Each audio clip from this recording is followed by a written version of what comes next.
Olá, é Isabela Loures, ledora de audiolivros para pessoas com deficiência visual.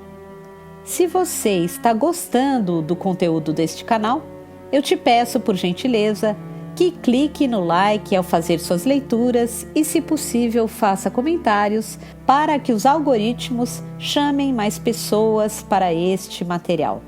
Seja sempre bem-vinda e bem-vindo e boas leituras!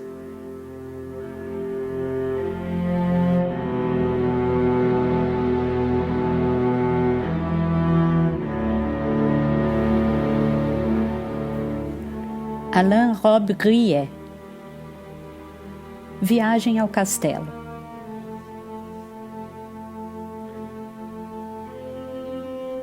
O cenário é impreciso em tons viscosos, com a estrada borrada em placas cinzentas e pássaros riscando um céu em preto e branco. Acabo de sair de Caen, na Normandia, norte da França, e viajo rumo ao interior, acomodado em um táxi bem aquecido, guiado por um chofer de bigodes largos, em forma de escova e gestos curtos de bailarina que numa velocidade de hipopótamo me leva até o esconderijo do escritor Alain Robbe-Grillet, o grande chefe do novo romance francês. Contrariando as atmosferas opacas e desumanas que envolvem as narrativas de Grillet, tenho a sensação de entrar em um romance antigo com escarpas escuras, serviçais nos quais não se deve confiar e outros clichês góticos. Não está nevando, mas a pista se desenrola submersa em uma espuma de nuvens que me lembram o Chantilly e me fazem sentir como se eu viajasse sobre um imenso sorvete. Meu condutor, ainda que conservando a postura profissional, os ombros empertigados, o olhar fixo na estrada, um silêncio de especialista, não consegue camuflar o medo que sente de se perder. «Diabos de estrada!» murmura ele indignado. «Assim não é possível?» E logo, disposto a apagar a imagem negativa, ergue o queixo, franze a testa e, exibindo-se pelo retrovisor, se esforça para sorrir. Sem saída, deixo-me levar. Seguira com escrúpulos as instruções que me foram dadas por telefone 2 horas antes pelo próprio Robbe-Grillet e ainda na gare de Caen procurara um motorista de táxi que conhecesse o caminho para o Château de Le Mesnil-Augrain, cidadela em que o escritor vive escondido do mundo, longe de Paris, que décadas atrás se encarregara de dinamitar, acompanhado por amigos célebres como Marguerite Duras, Samuel Beckett e Claude Simon, autores, como ele, de romances gelados e perturbadores. Não adianta me pedir mapas ou indicações precisas, porque eles não servem de nada e, além de tudo, não existem. Advertiu-me meu entrevistado ainda pelo telefone. Achei que estivesse tentando me convencer a desistir e por isso não lhe dei muita atenção. Depois, ele abaixou a voz como se tivesse vergonha do que ia dizer. O único caminho é encontrar um motorista de táxi que conheça o castelo ou será impossível chegar. Bem, não parecia tão difícil, era só um jogo de paciência. Depois de chegar tão longe, não teria sentido desistir e eu não iria desistir. Não se preocupe, eu lhe disse, esticado na cama de meu quarto de hotel em Caen. Darei um jeito, mas chegarei aí. Olhei pela janela. Caía uma chuva fina, mas persistente, que me aconselhava a virar para o lado e dormir. Mesmo assim, vesti-me e caminhei até a gare, a uma quadra do hotel, ainda perplexo com a segurança contida em minhas palavras que não combinavam com o meu temor crescente de fracassar. Não foi difícil encontrar o motorista que eu procurava. «Todos aqui conhecem o Sr. Grillet», me disse um homem de meia-idade, cabelos grisalhos, testa de Poirot, que terminou sendo meu escudeiro, esse homem que agora me guiava nas trevas. Ele está sempre chegando de Paris ou pedindo táxi pelo telefone quando deseja partir. Completou. Alain Robbe-Grillet comprou o Château de Le Ménil-Grand no ano de 1963, graças a um adiantamento de direitos autorais que recebera das Éditions de Minuit, que publica toda a sua controvertida obra. O castelo, cuja construção foi concluída em 1680, ergue-se a 40 minutos de automóvel do centro de Caen, em meio a uma floresta de pinheiros, em cujas sombras circulam lebres e lobos, paisagem agora, por conta do inverno rigoroso, transformada em uma natureza morta. Tomo o táxi na porta da Gare já no fim da tarde. Logo que nos afastamos da cidade gelada, mais ainda nítida, a pequena estrada, sem qualquer iluminação, começa a se derreter e se transforma em uma nuvem cada vez mais cerrada que se espalha como uma onda de ácido roendo tudo ao seu redor. Pergunto ao motorista se ele tem certeza de que estamos no caminho. É claro que estamos, me responde com o seu mau humor francês. O único problema é enxergar a estrada. No coração do inverno anoitece cedo na Normandia. Em alguns momentos, a névoa se adensa tanto que tenho a impressão de viajar em um monomotor e não mais em um automóvel. Chego a ouvir o barulho das hélices, que talvez seja apenas o medo girando dentro de mim. Afasto, porém, esses maus pensamentos, convencendo-me de que a visita compensará qualquer sacrifício. Desde muito jovem, leio os romances de Grillet e de sua gangue de dinamitadores, em particular de Sarraute e Buteau. Vou realizar um sonho pessoal e sempre sentimos uma ponta de medo quando os sonhos ameaçam se concretizar. Depois de muitos zigue-zagues que me deixam um pouco nauseado, tomamos finalmente uma estreita via de terra que, deixando para trás a atmosfera desolada, desemboca em uma floresta de pinheiros. A paisagem volta a fazer sentido. Mais um pouco e chegamos ao portão principal do castelo, que está aberto e é desprovido de qualquer sinalização. Serpenteando entre árvores de tronco castanho, fincadas na bruma como palitos, subimos um pouco mais. E eis que surge finalmente o esconderijo do conde. Nenhuma outra comparação menos óbvia me ocorre. Que tem as portas cerradas e as cortinas das janelas abaixadas, como se estivesse desabitado. Chego a temer que o motorista tenha errado de endereço. É aqui mesmo, ele me diz, notando minha inquietação, e posso sentir a ironia que lhe escorre da face. Ainda dentro do táxi, sem me mexer, negocio um preço e, precavido, peço ao motorista que me espere por 3, 4 horas, o tempo necessário, porque, mesmo devendo demorar, não poderei pernoitar no castelo. O senhor Grillet não gosta mesmo de receber convidados, ele acrescenta com uma certa felicidade. E, sem hesitar, aceito o dinheiro que lhe ofereço, o que não deixa de me surpreender, e me pergunto se traz dentes de alho e estacas de prata no bolso do paletó. Ainda procuro a campainha ou algo que a substitua quando a porta começa a ranger. Atrás da imensa porta de madeira surge, envolto em um robe lilás com um cachecol negro que lhe bate na face, Alain Robbe-Grillet. E não posso deixar de evocar novamente a figura do Conde Drácula. Então, você veio mesmo? Ele comenta, ainda incrédulo com a minha presença. Minhas fantasias tolas começam a ruir. A realidade, enfim, passa a se impor e já não era sem tempo. Esperto, depois de fazer uma reverência de maestro, ele se diminui. Será que valeu tanto? Não respondo, apenas retribuo o sorriso, enquanto espero que minha respiração retome o ritmo regular. Robbe-Grillet me conduz, então, através de um pequeno corredor lateral. e as janelas desfilam à minha direita como quadros abstratos numa exposição. Quase posso ouvir as correntes que se arrastam pelos corredores e as tampas dos ataúdes batendo contra as paredes, até que o escritor, arrancando-me de meu pesadelo, me introduz em um acolhedor salão de estar onde uma lareira crepita avermelhando as paredes.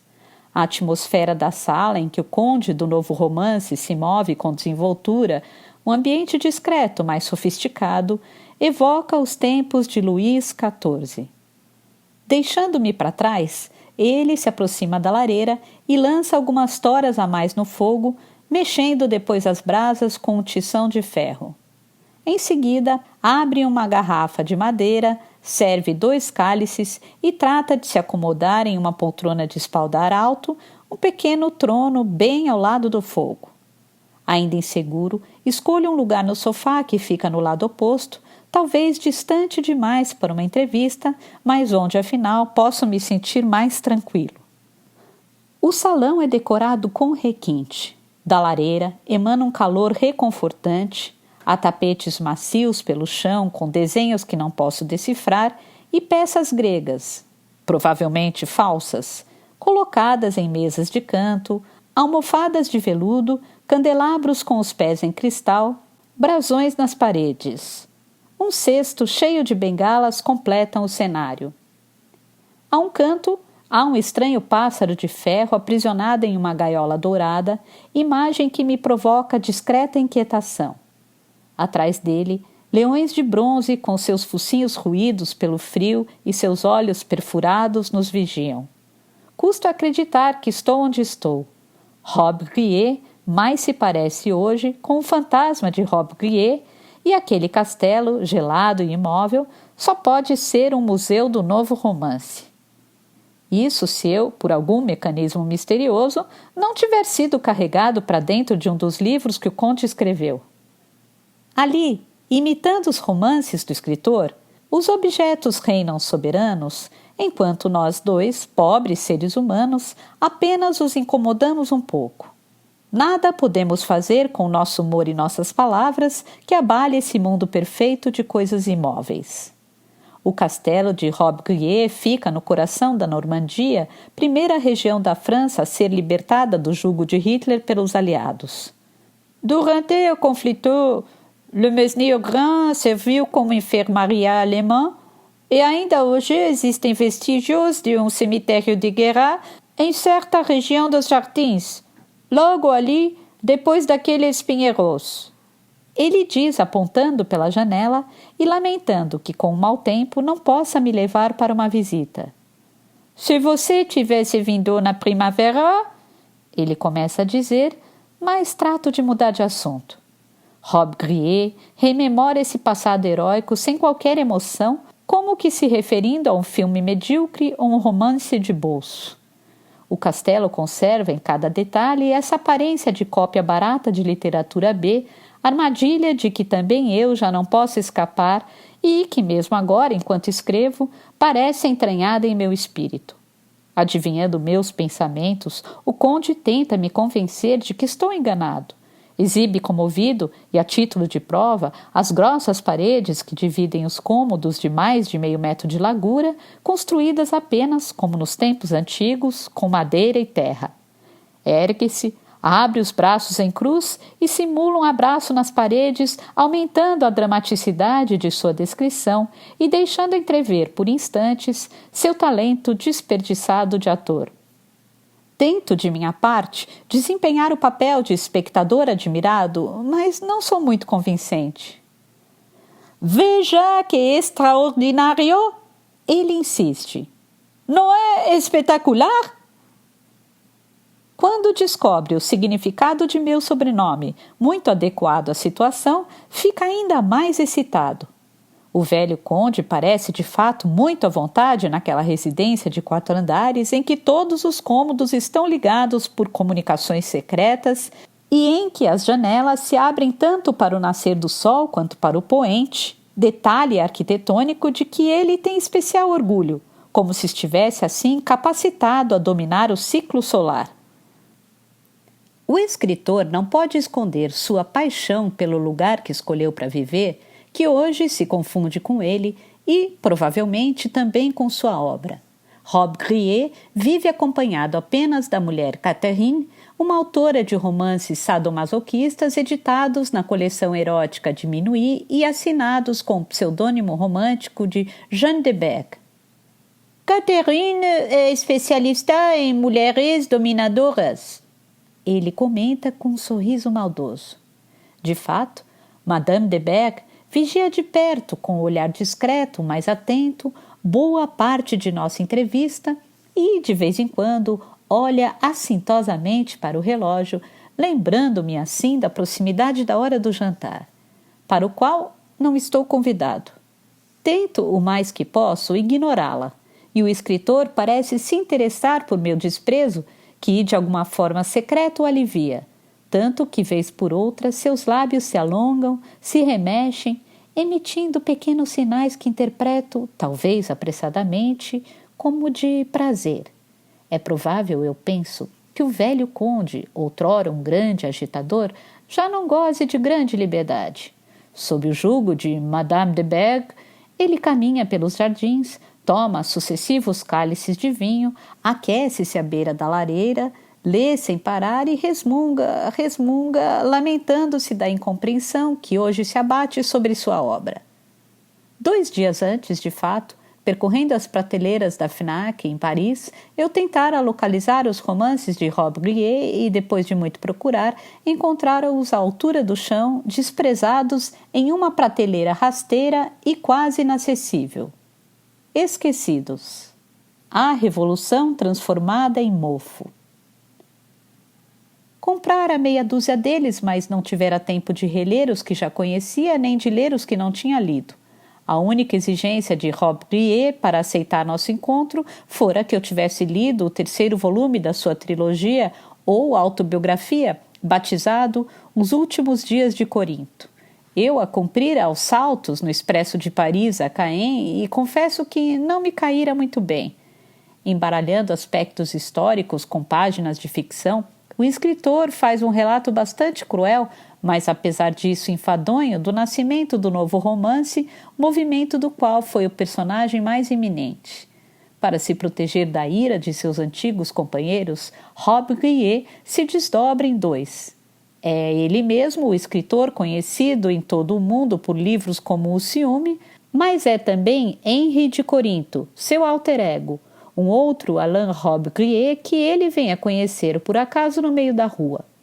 O artifício lhe permite se dedicar à verdade sem que a mentira fique excluída ou se transforme em um erro. Em outras palavras, tendo um duplo que erre por ele, o escritor fica mais livre para dizer tudo sem medo de fracassar.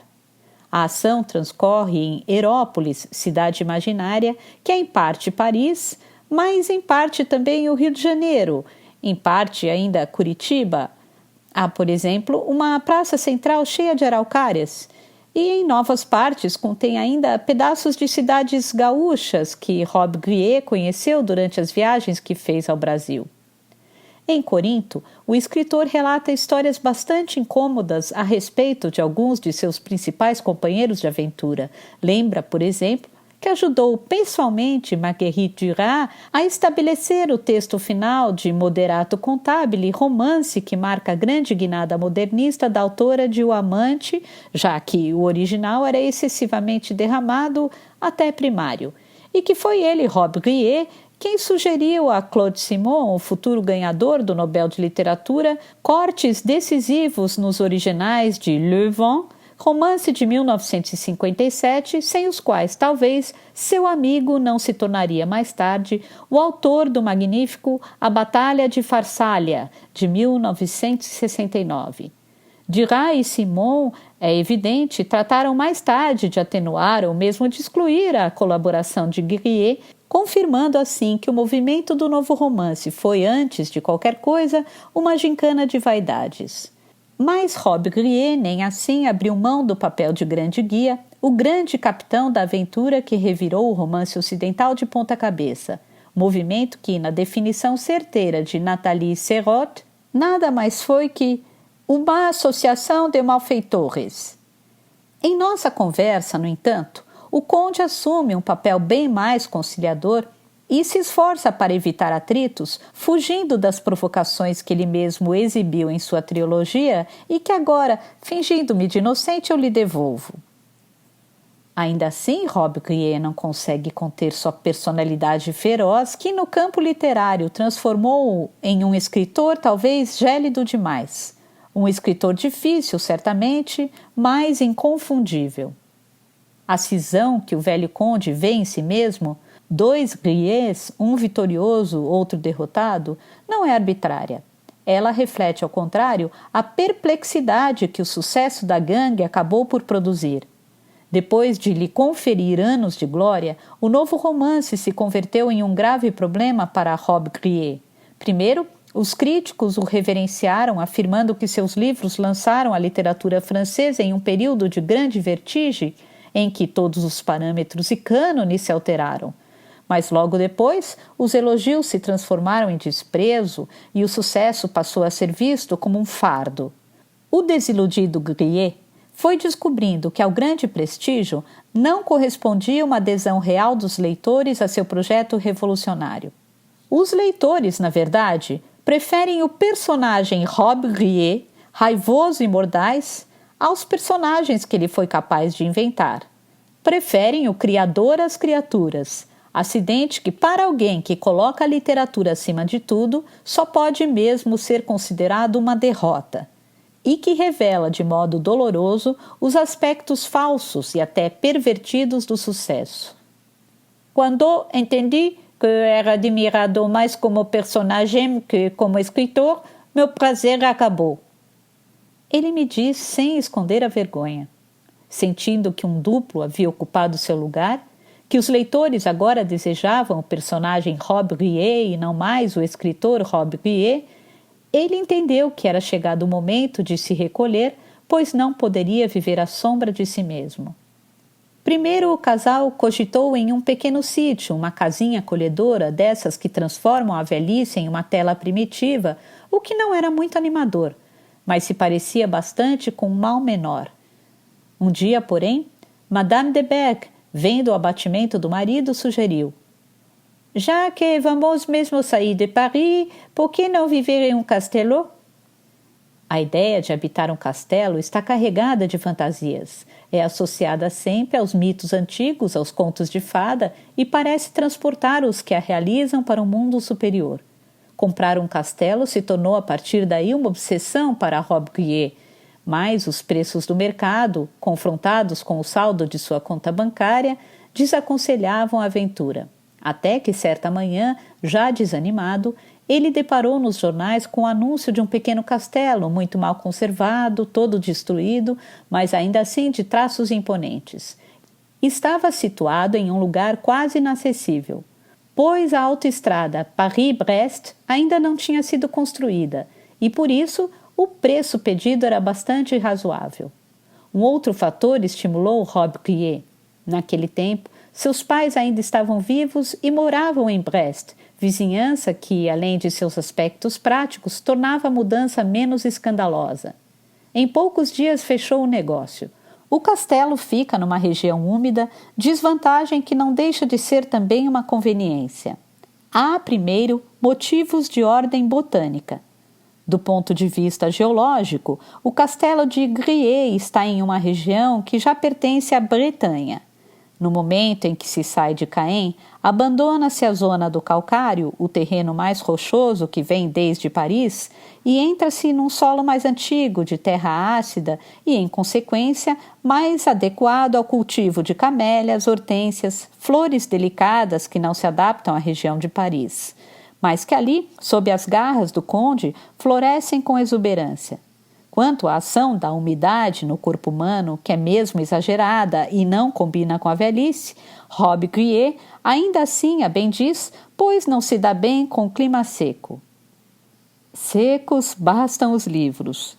Eu penso, e me controlo para não dizer, pois o conde já parece bastante agastado. Ele estica os pés sobre uma almofada de veludo que por um instante me faz lembrar um cachorro morto e, dando mais um gole em seu madeira, fecha um pouco os olhos. Aos poucos, meu querido conde parece mais calmo e menos desconfiado. Enquanto fala e muitas vezes se repete no que diz, ou se põe a contar histórias cifradas sobre personagens que desconheço, deixo que meus olhos vagueiem pela sala, que tem mesmo, com suas peças exageradas e um leve cheiro de mofo, a aparência de um museu. E me convenço que Alain Robbe-Grillet, o escritor, é hoje apenas um ator muito convincente que encena o papel de Alain Robbe-Grillet e que, mesmo que quisesse, já não poderia alterar esse destino. É sempre muito estranho esse momento em que a vanguarda, ruída pela ação do tempo, se transforma em recordação, em que, chegado o futuro, a ideia de futuro se desvanece e se parece apenas com um pesadelo de mau gosto.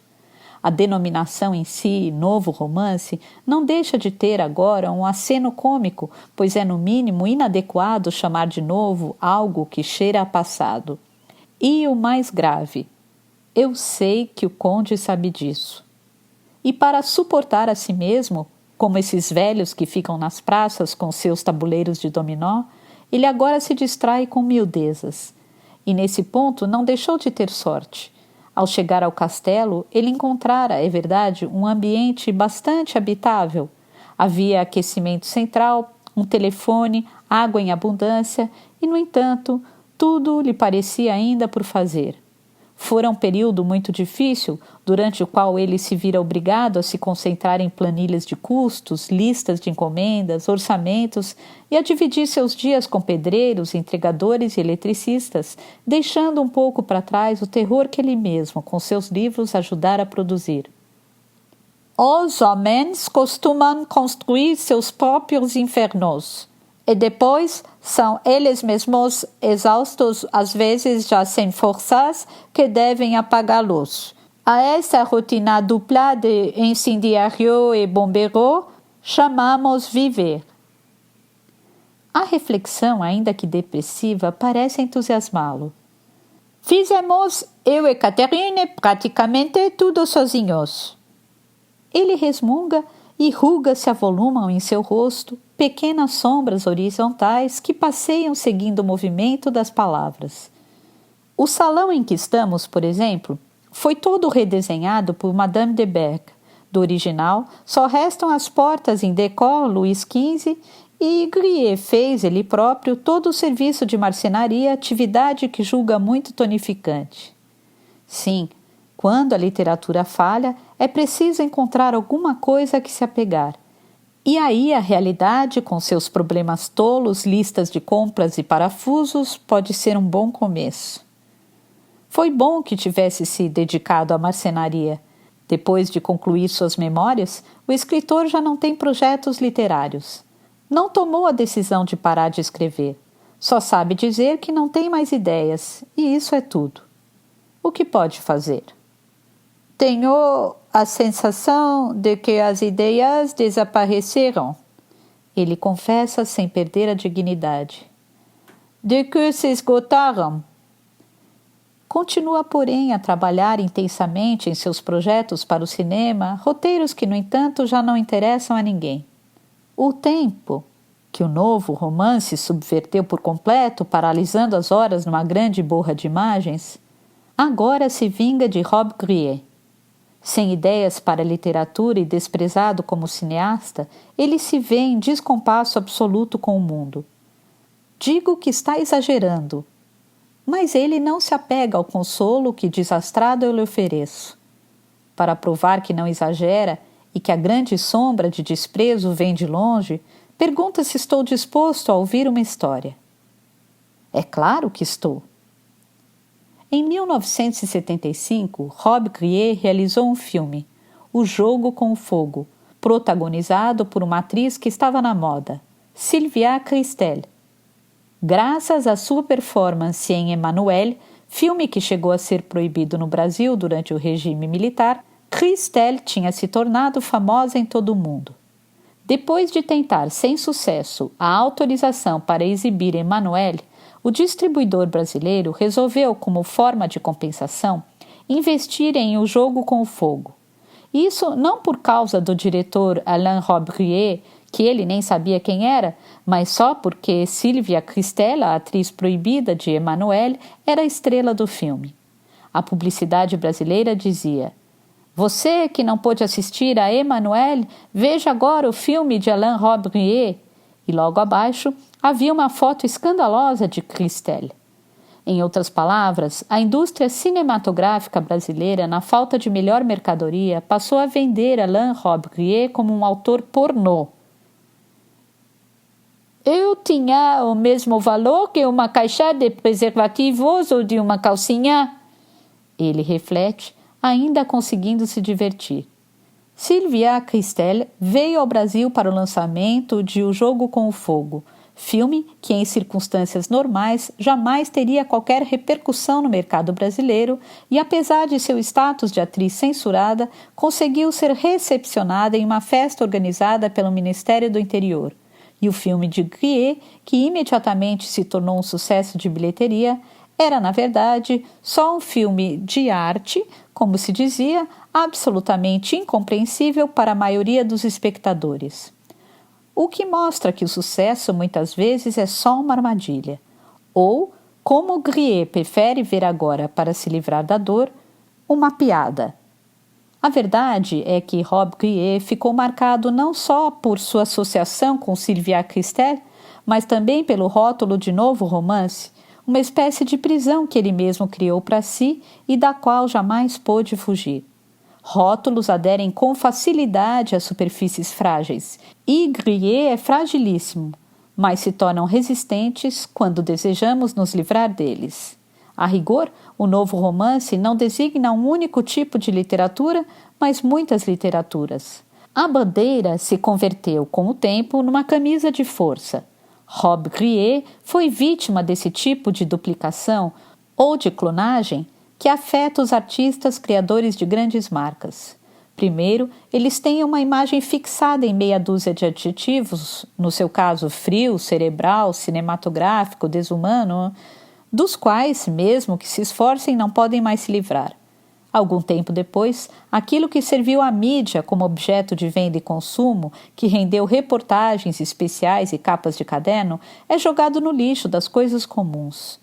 Depois de celebrado, o novo romance se tornou tedioso, e logo ninguém se interessava mais por ele. As tiragens também nunca foram o forte do novo romance.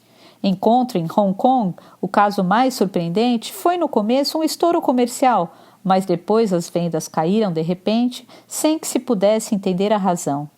Já com O Ciúme, se deu o oposto. O interesse do público, de início muito fraco, aos poucos se consolidou.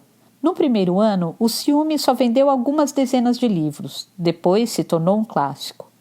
Mais uma vez, a razão deve ser procurada fora dos domínios da literatura. Provavelmente no sucesso de O Ano Passado em Marimbá, filme de Alain Resnais, do qual ele é, mais que Resnais, o verdadeiro autor e que o projetou internacionalmente. Ouso perguntar se não são as teorias do novo romance que até hoje afugentam os leitores que buscam apenas bons livros para ler. Parece que toquei em uma ferida porque Grillet se encolhe na cadeira, deixa a cabeça pender em direção às mãos e parece rezar. Quando releio hoje por um novo romance, o principal livro de teoria que escrevi acho muito esquemático, simplista mesmo. Ele admite constrangido. Julga-o mais um livro de combate, uma arma de guerra que um livro de teoria. Eu não me considero um teórico, diz agora com a voz mais firme, como se tivesse encontrado, depois do sufoco, a via de saída. E acrescenta que as teorias são interessantes, mas que um escritor jamais deve se valer delas na hora de escrever. A teoria é mais um resultado do trabalho do que a causa do trabalho, diz. E lembra que primeiro escreveu 4 romances, até O Ciúme, e só depois escreveu seu primeiro ensaio, o célebre, mas maçante, Por um Novo Romance. Os leitores, no entanto, costumam julgar que as teorias precedem as criações, quando na verdade as sucedem. Elas são seus herdeiros e não seus genitores, diz Grier. Quando as teorias vêm primeiro, as obras que as sucedem costumam fracassar. E mesmo surgindo depois da obra, a teoria também parece destinada a um malogro. Mesmo chegando depois, a teoria aponta sempre para trás e não para frente. A prova é que as teses de Por um Novo Romance foram desmentidas em seguida pelos romances que o sucederam. Esses livros não pertenciam mais às teorias que formulei, mas ao futuro. A teoria, ao contrário, estava sempre a reboque da criação. Incompreendido pelos leitores, Rob Grier não teve nem mesmo consolo de seus companheiros de aventura literária. O grupo do Novo Romance nunca foi mesmo muito unido. A rigor, talvez não se possa nem falar em um grupo. Claude Simon, no momento em que conversamos, já está com seus 80 anos e, distante de todos, exilou-se na fronteira espanhola. Eu, com os meus 75, estou aqui na Normandia, do outro lado do país, diz Grier, sem deixar de achar engraçado. Já Michel Buteau está cada vez mais fechado, mais rabugento, evita toda forma de contato, enclausura-se e não quer ver ninguém. E Nathalie Sorot, que a esta altura já passou dos 80 anos, vive isolada em Paris. Além disso, Samuel Beckett está morto, Marguerite Duras também, e outros menos prestigiados simplesmente desapareceram. Enfin, o tempo nos separou. Nada mais resta, nenhum consolou, nenhum amparou. O conde se lamenta e não diz isso só por nostalgia, mas como se agora duvidasse do que realmente se passou. Talvez nosso encontro tenha sido só um romance que ninguém teve coragem de escrever. O exílio no castelo, protegido pela bruma, pela floresta, pelas paredes grossas e atenuado pela rotina enfadonha da marcenaria, pode ser visto então como uma benção. Graça um tanto amarga, é verdade, pois o conde se sente esquecido e esse sentimento, para quem esteve sempre no centro da batalha, é devastador. Esquecido e talvez mais ainda magoado. Depois que Samuel Beckett e Claude Simon receberam o Nobel, a inveja entre eles se tornou uma doença. Simon, o contemplado pela Academia Sueca, foi, entre todos esses malfeitores, quem fez uma literatura mais próxima da convencional. Não é de surpreender, no entanto, que o Nobel tenha escolhido a regra e não a exceção. Por que Sorot não recebeu o Nobel? Por que não ela? Grier se pergunta, para logo, sem se conter, acrescentar. E por que não eu, na verdade? Porque o Nobel foi para Claude Simon e não para Rob Grier, que sempre foi o grande chefe do Novo Romance. Simon fez a Guerra da Espanha do bom lado, enquanto Grier, e ele admite isso sem qualquer culpa, esteve sempre do lado errado ou na penumbra. Outro fator. Para Claude Simon, a sexualidade é sempre muito saudável, enquanto nos romances de Rob Grier ela toma formas perversas e desviantes. Claude Simon representa muito mais o Nobel do que eu, mas eu represento melhor que ele o novo romance, e é isso que me importa. Fecha o assunto um Grier melindrado. Simon e Buteau são muito mais recuperáveis para o humanismo do que Grier, o conde gelado, com seus livros feitos de paisagem dura, seres vazios, acontecimentos inexistentes. E o Nobel, ele argumenta com razão, é um prêmio do humanismo. Por fim, não pôde conter o sarcasmo. Eu fiquei muito contente por Claude Simon ganhar o Nobel, porque ele o ganhou graças a mim, diz, e o ressentimento lhe toma a face, antes avermelhada pelo madeiro e pela proximidade do fogo, e agora empalidecida pelo desgosto. A velhice, em grande parte, é isto: mágoa, descontentamento, pesar. Não seria diferente para o grande malfeitor. É verdade que Rob Grier teve ótimas relações com Marguerite Duras, que ele considerava uma mulher engraçada, cheia de vida e escolada em espertezas. Mas, no fim da vida, Marguerite se converteu em uma espécie de estátua empalhada. Lamenta. Ela se tornou a grande dama da literatura francesa e isso me fazia rir. Era simplesmente ridículo. Diz. Duras, ele afirma sem nenhuma piedade, transformou-se numa mulher insuportável. Com Nathalie Sarraute, que Grier julga uma mulher muito mais inteligente, ele ainda pôde ultrapassar certas miudezas, certas mesquinharias, ainda pôde perdoar, mesmo que esse perdão nada mais seja agora que gelo. Mas, ainda assim, o diálogo era difícil, porque Sarraute não gostava nem de Duras nem de Beckett, e isso porque era muito invejosa, ele justifica.